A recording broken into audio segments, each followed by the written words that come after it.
أعوذ بالله من الشيطان الرجيم. بسم الله الرحمن الرحيم. وقال الذين لا يرجون لقاءنا لولا أنزل علينا الملائكة أو نرى ربنا لقد استكبروا في أنفسهم وعتوا عتوا كبيرا يوم يرون الملائكة لا بشرى يومئذ للمجرمين ويقولون حجرا محجورا وقدمنا إلى ما عملوا من عمل فجعلناه هباء منثورا أصحاب الجنة يومئذ خير مستقرا وأحسن مقيلا ويوم تشقق السماء بالغمام ونزل الملائكة تنزيلا الملك يومئذ الحق للرحمن وكان يوما على الكافرين عسيرا ويوم يعض الظالم على يديه يقول يا ليتني اتخذت مع الرسول سبيلا يا ويلتى ليتني لم أتخذ فلانا خليلا لقد أضلني عن الذكر بعد إذ جاءني وكان الشيطان للإنسان خذولا وقال الرسول يا رب إن قوم اتخذوا هذا القرآن مهجورا وكذلك جعلنا لكل نبي عدوا من المجرمين وكفى بربك هاديا ونصيرا وقال الذين كفروا لولا نزل عليه القرآن جملة واحدة كذلك لنثبت به فؤادك ورتلناه ترتيلا ولا يأتونك بمثل إلا جئناك بالحق وأحسن تفسيرا الذين يحشرون على وجوههم إلى جهنم أولئك شر مكانا وأضل سبيلا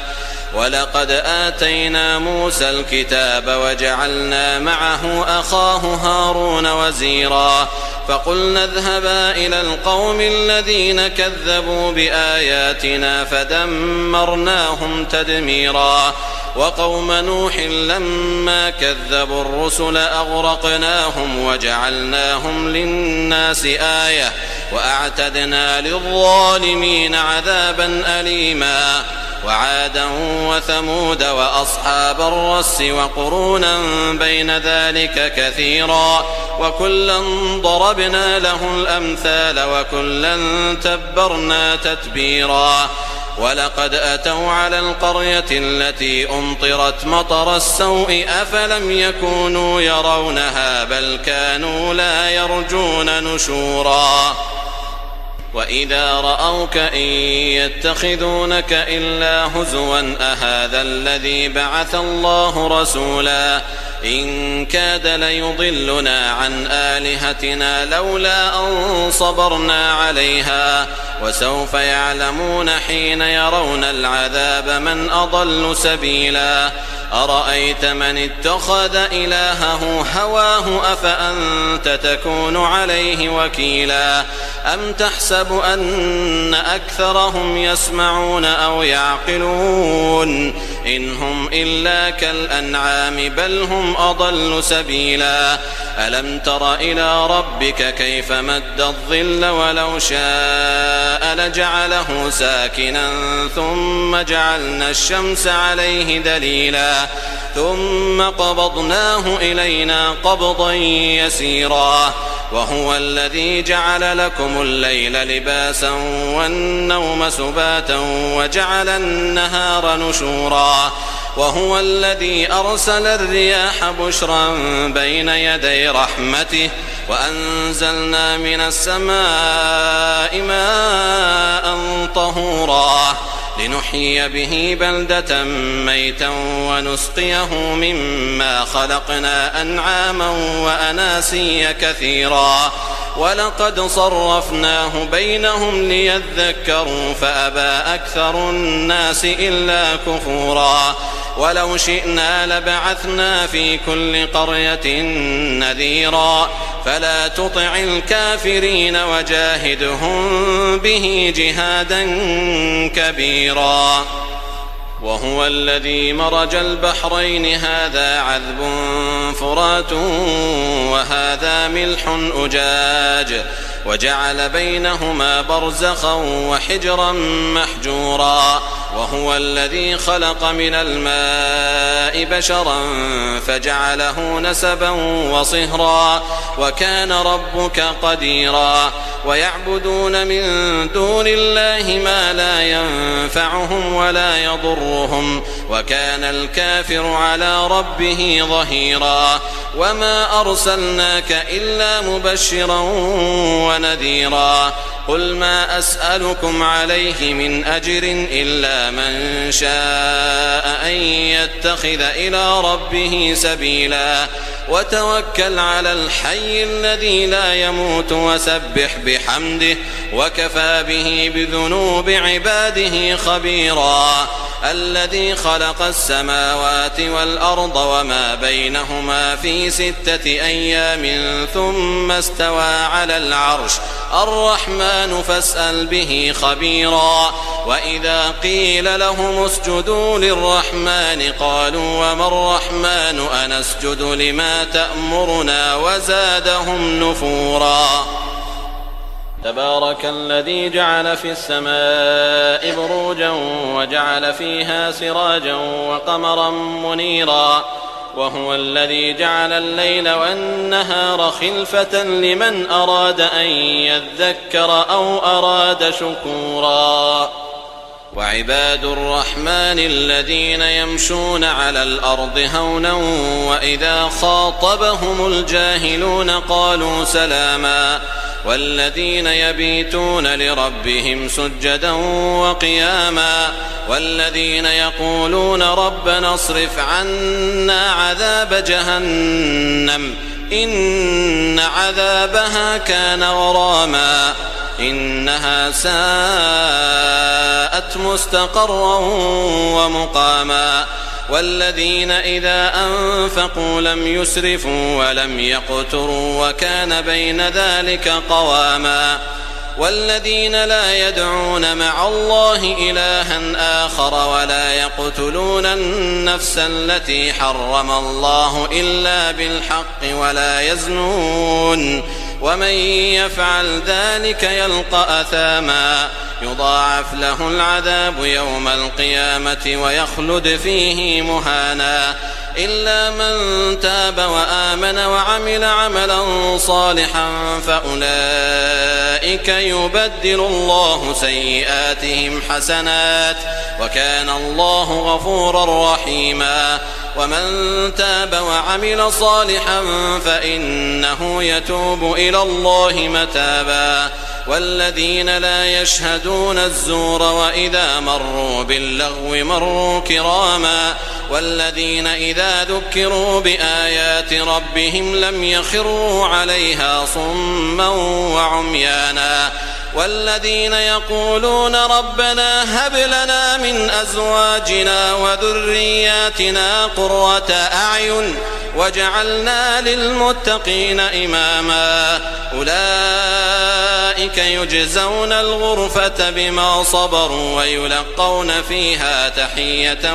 وسلاما خالدين فيها حسنت مستقرا ومقاما.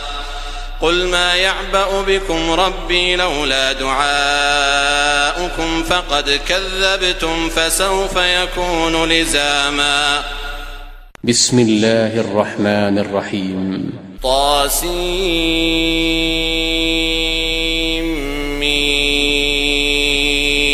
تلك آيات الكتاب المبين لعلك باخع نفسك ألا يكونوا مؤمنين إن نشأ ننزل عليهم من السماء آية فظلت أعناقهم لها خاضعين وما يأتيهم من ذكر من الرحمن محدث إلا كانوا عنه معرضين فقد كذبوا فسيأتيهم أنباء ما كانوا به يستهزئون أولم يروا إلى الأرض كم أنبتنا فيها من كل زوج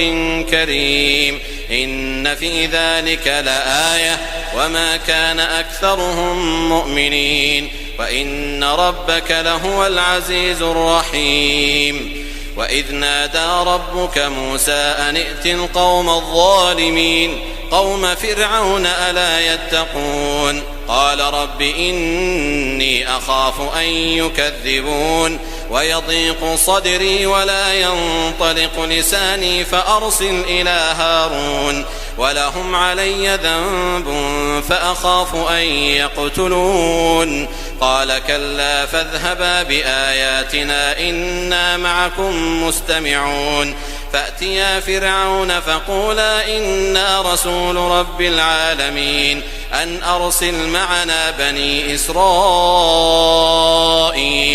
قال ألم نربك فينا وليدا ولبثت فينا من عمرك سنين وفعلت فعلتك التي فعلت وأنت من الكافرين قال فعلتها إذا وأنا من الضالين ففررت منكم لما خفتكم فوهب لي ربي حكما وجعلني من المرسلين وتلك نعمة تمنها علي أن عبدت بني إسرائيل قال فرعون وما رب العالمين قال رب السماوات والأرض وما بينهما إن كنتم موقنين قال لمن حوله ألا تستمعون قال ربكم ورب آبائكم الأولين قال إن رسولكم الذي أرسل إليكم لمجنون قال رب المشرق والمغرب وما بينهما إن كنتم تعقلون قال لئن اتخذت إلها غيري لأجعلنك من المسجونين قال أولو جئتك بشيء مبين قال فأت به إن كنت من الصادقين فألقى عصاه فإذا هي ثعبان مبين ونزع يده فإذا هي بيضاء للناظرين قال للملأ حوله إن هذا لساحر عليم يريد أن يخرجكم من أرضكم بسحره فماذا تأمرون قالوا أرجه وأخاه وابعث في المدائن حاشرين يأتوك بكل سحار عليم فجمع السحرة لميقات يوم معلوم وقيل للناس هل أنتم مجتمعون لعلنا نتبع السحرة إن كانوا هم الغالبين فلما جاء السحرة قالوا لفرعون أئن لنا لأجرا إن كنا نحن الغالبين قال نعم وإنكم إذا لمن المقربين قال لهم موسى ألقوا ما أنتم ملقون فألقوا حبالهم وعصيهم وقالوا بعزة فرعون إنا لنحن الغالبون فألقى موسى عصاه فإذا هي تلقف ما يأفكون فألقي السحرة ساجدين قالوا آمنا برب العالمين رب موسى وهارون قال آمنتم له قبل أن آذن لكم إنه لكبيركم الذي علمكم السحر فلسوف تعلمون لأقطعن أيديكم وأرجلكم من خلاف ولأصلبنكم أجمعين قالوا لا ضير إنا إلى ربنا منقلبون إنا نطمع أن يغفر لنا ربنا خطايانا أن كنا أول المؤمنين وأوحينا إلى موسى أن أسر بعبادي إنكم متبعون فأرسل فرعون في المدائن حاشرين إن هؤلاء لشرذمة قليلون وإنهم لنا لغائظون وإنا لجميع حاذرون فأخرجناهم من جنات وعيون وكنوز ومقام كريم كذلك وأورثناها بني إسرائيل فأتبعوهم مشرقين فلما تراءى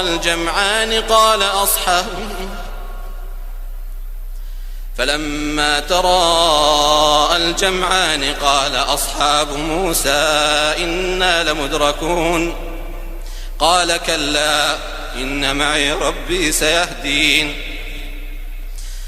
فأوحينا إلى موسى أن اضرب بعصاك البحر فانفلق فكان كل فرق كالطود العظيم وأزلفنا ثم الآخرين وأنجينا موسى ومن معه أجمعين ثم أغرقنا الآخرين إن في ذلك لآية وما كان أكثرهم مؤمنين وإن ربك لهو العزيز الرحيم واتل عليهم نبأ إبراهيم إذ قال لأبيه وقومه ما تعبدون قالوا نعبد أصناما فنظل لها عاكفين قال هل يسمعونكم إذ تدعون أو ينفعونكم أو يضرون قالوا بل وجدنا آباءنا كذلك يفعلون قال أفرأيتم ما كنتم تعبدون أنتم وآباؤكم الأقدمون فإنهم عدو لي إلا رب العالمين الذي خلقني فهو يهدين والذي هو يطعمني ويسقين وإذا مرضت فهو يشفين والذي يميتني ثم يحيين والذي أطمع أن يغفر لي خطيئتي يوم الدين رب هب لي حكما وألحقني بالصالحين واجعل لي لسان صدق في الآخرين واجعلني من ورثة جنة النعيم واغفر لأبي إنه كان من الضالين ولا تخزني يوم يبعثون يوم لا ينفع مال ولا بنون إلا من أتى الله بقلب سليم وأزلفت الجنة للمتقين وبرزت الجحيم للغاوين وقيل لهم أين ما كنتم تعبدون من دون الله هل ينصرونكم أو ينتصرون فكبكبوا فيها هم والغاوون وجنود إبليس أجمعون قالوا وهم فيها يختصمون تالله إن كنا لفي ضلال مبين إذ نسويكم برب العالمين وما أضلنا إلا المجرمون فما لنا من شافعين ولا صديق حميم فلو أن لنا كرة فنكون من المؤمنين إن في ذلك لآية وما كان أكثرهم مؤمنين وإن ربك لهو العزيز الرحيم كذبت قوم نوح المرسلين إذ قال لهم أخوهم نوح ألا تتقون إني لكم رسول أمين فاتقوا الله وأطيعون وما أسألكم عليه من أجر إن أجري إلا على رب العالمين فاتقوا الله وأطيعون قالوا أنؤمن لك واتبعك الأرذلون قال وما علمي بما كانوا يعملون إن حسابهم إلا على ربي لو تشعرون وما أنا بطارد المؤمنين إن أنا إلا نذير مبين قالوا لئن لم تنته يا نوح لتكونن من المرجومين قال رب إن قومي كذبون فافتح بيني وبينهم فتحا ونجني ومن معي من المؤمنين فأنجيناه ومن معه في الفلك المشحون ثم أغرقنا بعد الباقين إن في ذلك لآية وما كان أكثرهم مؤمنين وإن ربك لهو العزيز الرحيم كذبت عاد المرسلين إذ قال لهم أخوهم هود ألا تتقون إني لكم رسول أمين فاتقوا الله وأطيعون وما أسألكم عليه من أجر إن أجري إلا على رب العالمين أتبنون بكل ريع آية تعبثون وتتخذون مصانع لعلكم تخلدون وإذا بطشتم جبارين فاتقوا الله وأطيعون واتقوا الذي أمدكم بما تعلمون أمدكم بأنعام وبنين وجنات وعيون إني أخاف عليكم عذاب يوم عظيم قالوا سواء علينا أوعظت أم لم تكن من الواعظين إن هذا إلا خلق الأولين وما نحن بمعذبين فكذبوه فأهلكناهم إن في ذلك لآية وما كان أكثرهم مؤمنين وإن ربك لهو العزيز الرحيم كذبت ثمود المرسلين إذ قال لهم أخوهم صالح ألا تتقون إني لكم رسول أمين فاتقوا الله وأطيعون وما أسألكم عليه من أجر إن أجري إلا على رب العالمين أتتركون فيما هاهنا آمنين في جنات وعيون وزروع ونخل طلعها هضيم وتنحتون من الجبال بيوتا فارهين فاتقوا الله وأطيعون ولا تطيعوا أمر المسرفين الذين يفسدون في الأرض ولا يصلحون قالوا إنما أنت من المسحرين ما أنت إلا بشر مثلنا فأت بآية إن كنت من الصادقين قال هذه ناقة لها شرب ولكم شرب يوم معلوم ولا تمسوها بسوء فيأخذكم عذاب يوم عظيم فعقروها فأصبحوا نادمين فأخذهم العذاب إن في ذلك لآية وما كان أكثرهم مؤمنين وإن ربك لهو العزيز الرحيم كذبت قوم لوط المرسلين إذ قال لهم أخوهم لوط ألا تتقون إني لكم رسول أمين فاتقوا الله وأطيعون وما أسألكم عليه من أجر إن أجري إلا على رب العالمين أتأتون الذكران من العالمين وتذرون ما خلق لكم ربكم من أزواجكم بل أنتم قوم عادون قالوا لئن لم تنته يا لوط لتكونن من المخرجين قال إني لعملكم من القالين رب نجني وأهلي مما يعملون فنجيناه وأهله أجمعين إلا عجوزا في الغابرين ثم دمرنا الآخرين وأمطرنا عليهم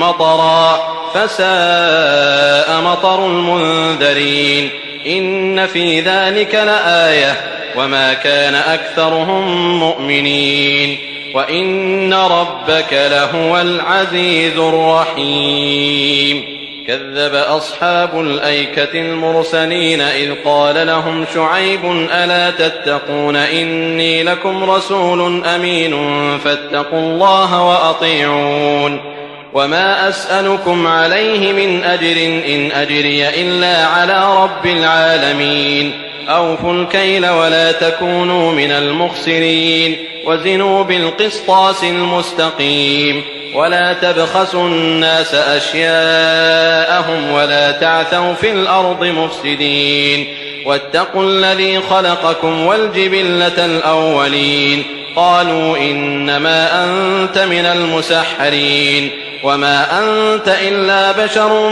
مثلنا وإن نظنك لمن الكاذبين فأسقط علينا كسفا من السماء إن كنت من الصادقين قال ربي أعلم بما تعملون فكذبوه فأخذهم عذاب يوم الظلة إنه كان عذاب يوم عظيم إن في ذلك لآية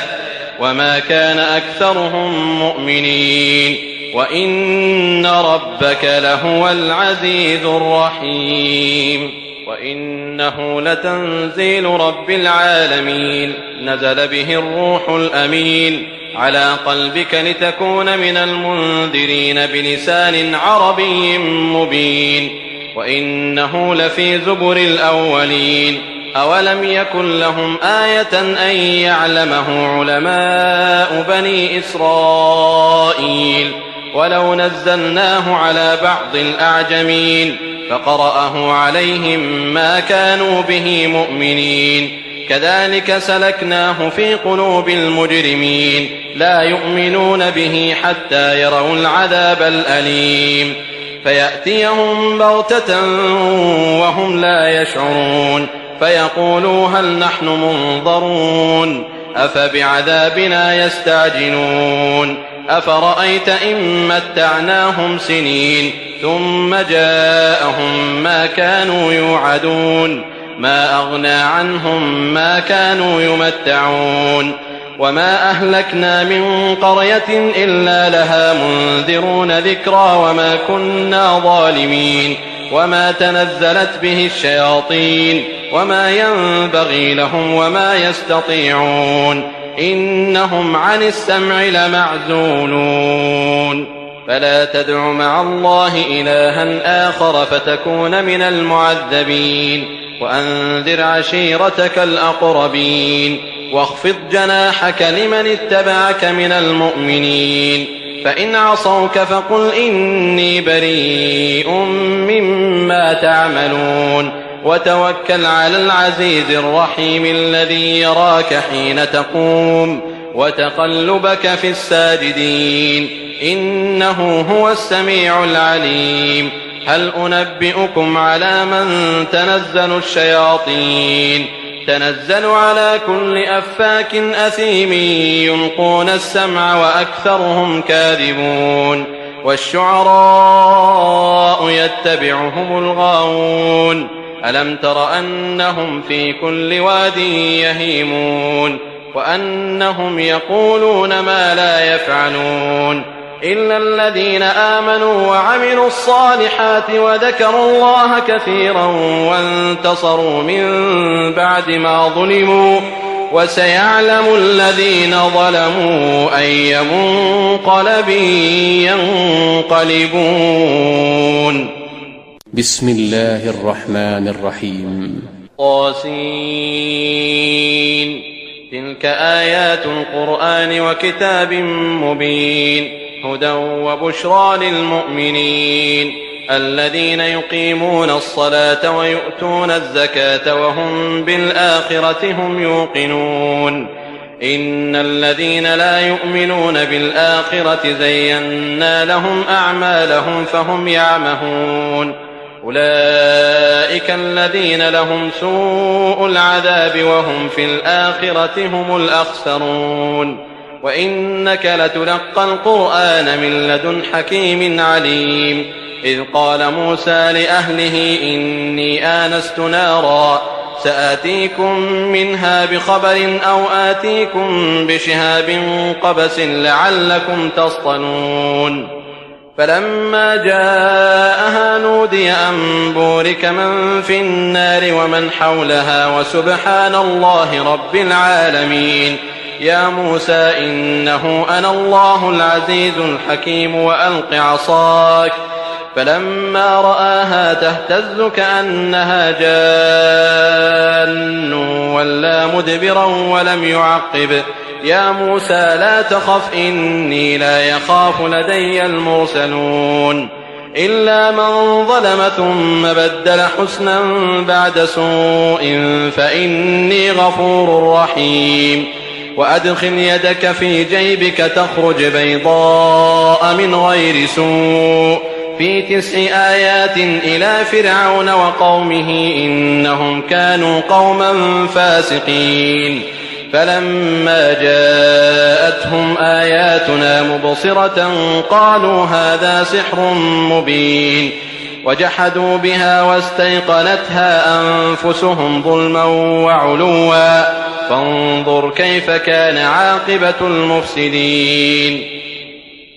ولقد آتينا داود وسليمان علما وقال الحمد لله الذي فضلنا على كثير من عباده المؤمنين. وورث سليمان داود وقال يا أيها الناس علمنا منطق الطير وأوتينا من كل شيء إن هذا لهو الفضل المبين. وحشر لسليمان جنوده من الجن والإنس والطير فهم يوزعون حتى إذا أتوا على واد النمل قالت نملة يا أيها النمل ادخلوا مساكنكم لا يحطمنكم سليمان وجنوده وهم لا يشعرون. فتبسم ضاحكا من قولها وقال رب أوزعني أن أشكر نعمتك التي أنعمت علي وعلى والدي وأن أعمل صالحا ترضاه وأدخلني برحمتك في عبادك الصالحين. وتفقد الطير فقال ما لي لا أرى الهدهد أم كان من الغائبين لأعذبنه عذابا شديدا أو لأذبحنه أو ليأتيني بسلطان مبين. فمكث غير بعيد فقال أحطت بما لم تحط به وجئتك من سبأ بنبأ يقين. إني وجدت امرأة تملكهم وأوتيت من كل شيء ولها عرش عظيم. وجدتها وقومها يسجدون للشمس من دون الله وزين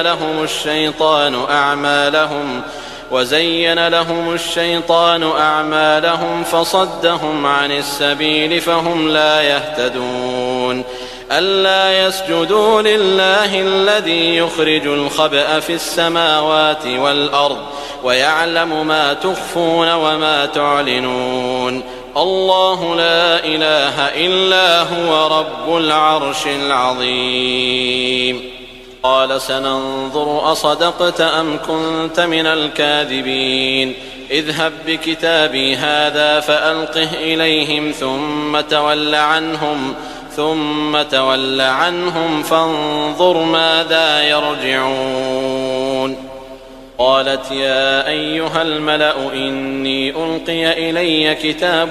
كريم إنه من سليمان وإنه بسم الله الرحمن الرحيم ألا تعلوا علي وأتوني مسلمين. قالت يا أيها الملأ أفتوني في أمري ما كنت قاطعة أمرا حتى تشهدون. قالوا نحن أولو قوة وأولو بأس شديد والأمر إليك فانظري ماذا تأمرين. قالت إن الملوك إذا دخلوا قرية أفسدوها وجعلوا أعزة أهلها أذلة وكذلك يفعلون. وإني مرسلة إليهم بهدية فناظرة بما يرجع المرسلون. فلما جاء سليمان قال أتمدونني بمال فما آتاني الله خير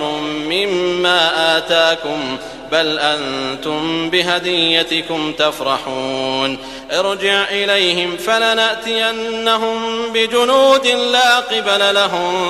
بها ولنخرجنهم منها أذلة وهم صاغرون. قال يا أيها الملأ أيكم يأتيني بعرشها قبل أن يأتوني مسلمين. قال عفريت من الجن أنا آتيك به قبل أن تقوم من مقامك وإني عليه لقوي أمين. قال الذي عنده علم من الكتاب أنا آتيك به قبل أن يرتد إليك طرفك فلما رآه مستقرا عنده قال هذا من فضل ربي ليبلوني أأشكر أم أكفر ومن شكر فإنما يشكر لنفسه ومن كفر فإن ربي غني كريم. قال نكروا لها عرشها ننظر أتهتدي أم تكون من الذين لا يهتدون. فلما جاءت قيل أهكذا عرشك قالت كأنه هو وأوتينا العلم من قبلها وكنا مسلمين. وصدها ما كانت تعبد من دون الله إنها كانت من قوم كافرين. قيل لها ادخل الصرح فلما رأته حسبته لجة وكشفت عن ساقيها قال إنه صرح ممرد من قوارير. قالت رب إني ظلمت نفسي وأسلمت مع سليمان لله رب العالمين.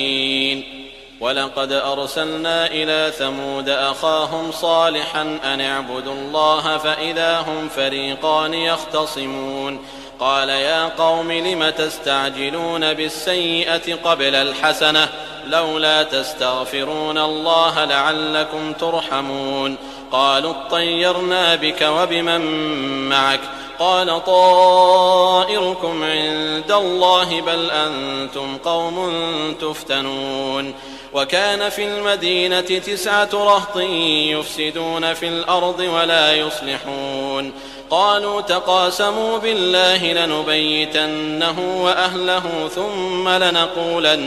ثم لنقولن لوليه ما شهدنا مهلك أهله وإنا لصادقون. ومكروا مكرا ومكرنا مكرا وهم لا يشعرون. فانظر كيف كان عاقبة مكرهم أنا دمرناهم وقومهم أجمعين. فتلك بيوتهم خاوية بما ظلموا إن في ذلك لآية لقوم